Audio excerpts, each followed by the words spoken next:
सच्चिदानंद जी, स्वामी विचारपूर्ण आनंद जी महाराज जी, राज्यपाल मंगूभाई पटेल,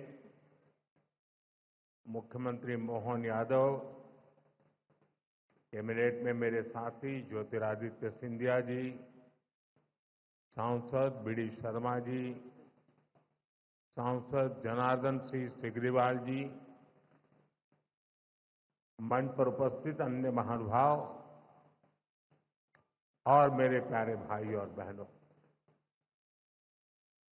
यहां बहुत बड़ी संख्या में दिल्ली, हरियाणा, पंजाब और पूरे देश से श्रद्धालु आए हैं। मैं आप सभी का अभिनंदन करता हूं। साथियों, श्री आनंदपुर धाम में आकर आज मन अभिभूत है।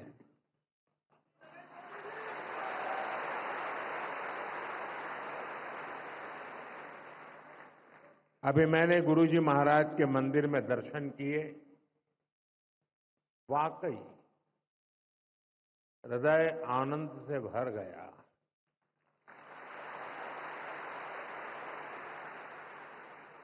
साथियों, जिस भूमि का कण कण संतों की तपस्या से सींचा गया हो, जहां परमार्थ एक परंपरा बन चुका हो, जहां सेवा के संकल्प मानवता के कल्याण का पथ प्रशस्त करते हो,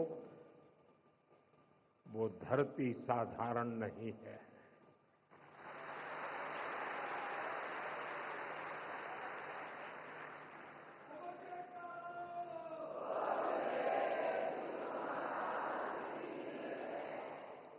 और इसलिए हमारे संतों ने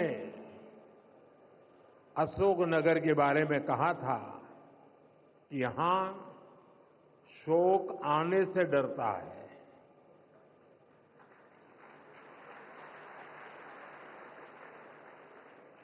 मुझे खुशी है कि आज यहां बैसाखी और श्री गुरु महाराज जी के अवतरण दिवस के उत्सव में मुझे शामिल होने का सौभाग्य मिला है।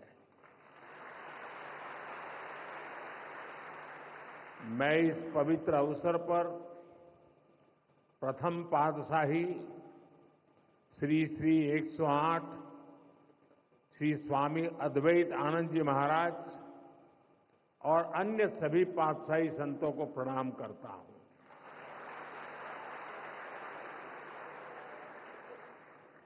मुझे जानकारी मिली है कि आज ही के दिन 1936 में श्री द्वितीय पातशाही जी को महासमाधि दी गई थी।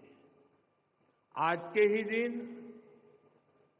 1964 में श्री तृतीय पातशाही जी निज स्वरूप में लीन हुए थे। मैं इन दोनों सद्गुरु महाराज जी के प्रति श्रद्धा सुमन अर्पित करता हूं। मैं मां जागेश्वरी देवी, मां बीजासन, मां जानकी करीला माता धाम को भी प्रणाम करता हूं और आप सभी को बैसाखी और श्री गुरु महाराज जी के अवतरण उत्सव की बधाई देता हूं।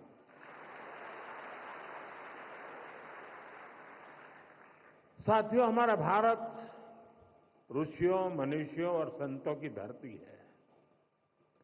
जब जब हमारा भारत, हमारा समाज किसी मुश्किल दौर से गुजरता है, कोई न कोई ऋषि, मनीषी इस धरती पर अवतरित होकर समाज को नई दिशा देता है।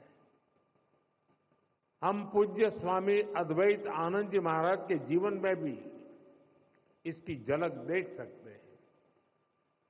एक समय था जब आदि शंकराचार्य जैसे आचार्यों ने अद्वैत दर्शन के गहरे ज्ञान की व्याख्या की थी। गुलामी के कालखंड में समाज उस ज्ञान को भूलने लगा था। लेकिन उसी कालखंड में ऐसे ऋषि मुनि भी आए जिन्होंने अद्वैत के विचार से राष्ट्र की आत्मा को झकझोरा। इसी परंपरा में पूज्य अद्वैत आनंद जी महाराज ने भारत के जन सामान्य तक इसे पहुंचाने का बीड़ा उठाया। महाराज जी ने अद्वैत के ज्ञान को हम सभी के लिए और सरल बनाया, उसे सामान्य मानवीय के लिए सुलभ कर दिया। साथियों, आज दुनिया में भौतिक उन्नति के बीच मानवता के लिए युद्ध, संघर्ष और मानवीय मूल्यों से जुड़ी कई बड़ी चिंताएं भी हमारे सामने हैं। इन चिंताओं, इन चुनौतियों की जड़ में क्या है? इनकी जड़ में है अपने और पराये की मानसिकता। वो मानसिकता जो मानव को मानव से दूर करती है। आज विश्व भी सोच रहा है इनका समाधान कहां मिलेगा? इनका समाधान मिलेगा अद्वैत के विचार में।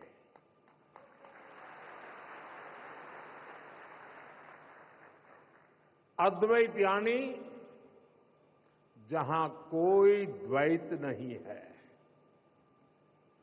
अद्वैत यानी जीव मात्र में एक ही ईश्वर को देखने का विचार। इससे भी आगे संपूर्ण सृष्टि को ईश्वर का स्वरूप देखने की सोच ही अद्वैत है। इसी अद्वैत सिद्धांत को परमहंस दयाल महाराज सरल शब्दों में कहते थे, जो तू है सो मैं हूं। सोचिए कितनी सुंदर बात है। जो तू है सो मैं हूं। ये विचार मेरे और तुम्हारे का भेद खत्म कर देता है और विचार सब मान ले तो सारे झगड़े ही खत्म हो जाए। साथियों, अभी कुछ देर पहले मेरी छठे पातशाही स्वामी श्री विचारपूर्ण आनंद जी महाराज से चर्चा हो रही थी। पहले पातशाही परमहंस दयाल महाराज जी के विचारों के साथ साथ वो मुझे आनंद धाम के सेवा कार्यों के बारे में भी बता रहे थे। यहां साधना के जो 5 नियम तय किए गए हैं उनमें निष्काम सेवा भी एक है। निष्काम भाव से गरीब वंचितों की सेवा, नर सेवा में नारायण सेवा को देखने की भावना, ये हमारी संस्कृति का आधार है। मुझे बहुत खुशी है कि सेवा की इसी संस्कृति को आनंदपुर ट्रस्ट पूरे मनोयोग से आगे बढ़ा रहा है। ट्रस्ट द्वारा संचालित अस्पताल में हजारों मरीजों का इलाज होता है। इलाज के लिए मुफ्त शिविर लगाए जाते हैं। गौ सेवा के लिए एक आधुनिक गौशाला भी चलाई जाती है। नई पीढ़ी के निर्माण के लिए ट्रस्ट की ओर से कई स्कूल भी चलाए जा रहे हैं।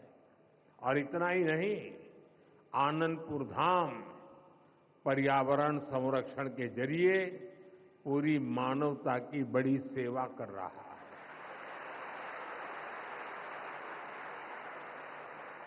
मुझे बताया गया है आश्रम के अनुयायियों ने हजारों एकड़ बंजर जमीन को हरा भरा बनाया है।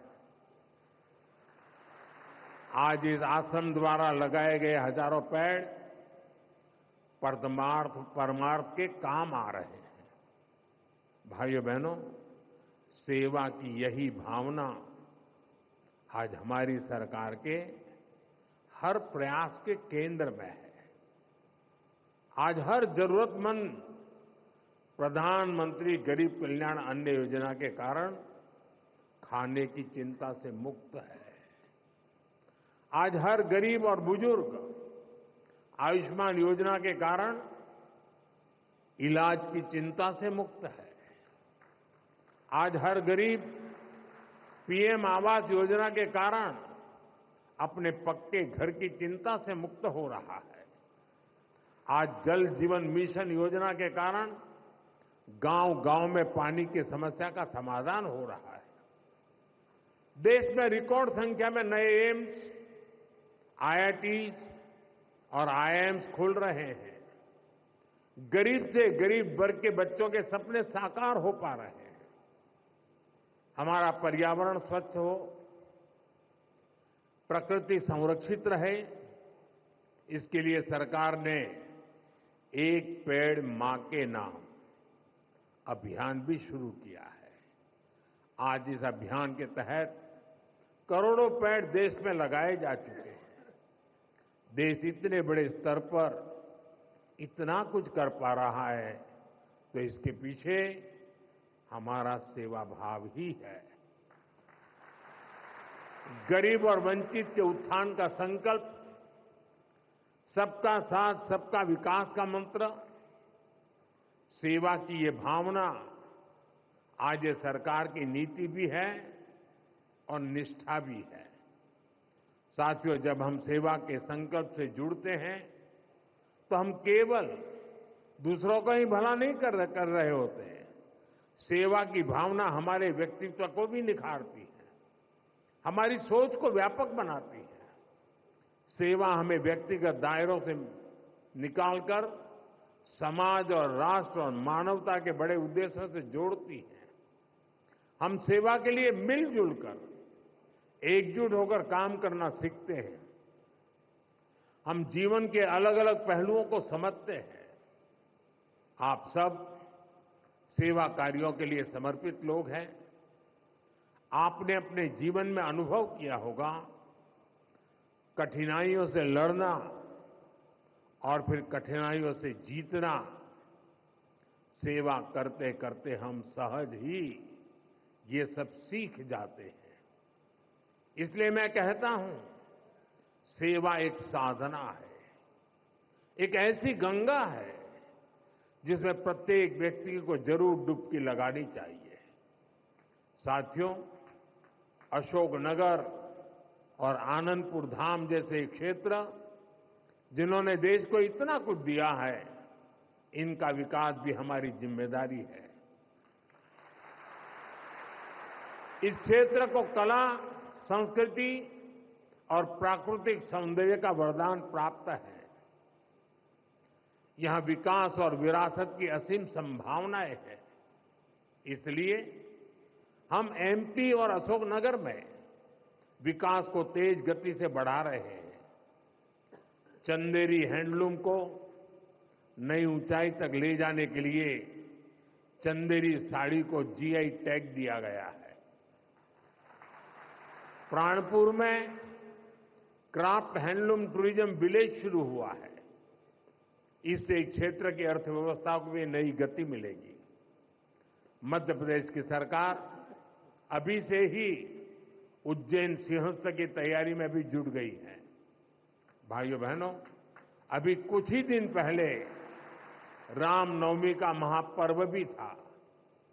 हम देश में राम वन गमन पथ का विकास कर रहे हैं। इस राम वन गमन पथ का एक अहम हिस्सा मध्य प्रदेश से होकर गुजरेगा और हमारा एमपी पहले से ही अजब और गजब है। इन कार्यों से उसकी पहचान और मजबूत होगी। साथियों, देश ने 2047 तक विकसित भारत बनने का लक्ष्य तय किया है। हमें पूरा विश्वास है कि ये लक्ष्य हम जरूर हासिल करेंगे। लेकिन इस यात्रा में हमें कुछ महत्वपूर्ण बातों को हमेशा ध्यान में रखना है। हम देखते हैं दुनिया के कई देश विकास यात्रा में अपनी संस्कृति से कट गए, उन्होंने अपनी परंपराएं भुला दी। भारत में हमें अपनी पुरातन संस्कृति को संरक्षित करके रखना है। हमें ध्यान रखना है, भारत जैसे देश में हमारी संस्कृति केवल हमारी पहचान से ही नहीं जुड़ी है, हमारी संस्कृति ही हमारे सामर्थ्य को मजबूती देती है। मुझे खुशी है कि आनंदपुर धाम ट्रस्ट इस दिशा में अनेक कार्य करता आ रहा है। मुझे विश्वास है आनंदपुर धाम की सेवा कार्य विकसित भारत के संकल्प को नई ऊर्जा से आगे बढ़ाएंगे। एक बार फिर आप सभी को बैसाखी और श्री गुरु महाराज जी के अवतरण उत्सव की बहुत बहुत बधाई देता हूं। बहुत बहुत बधाई। जय श्री सच्चिदानंद।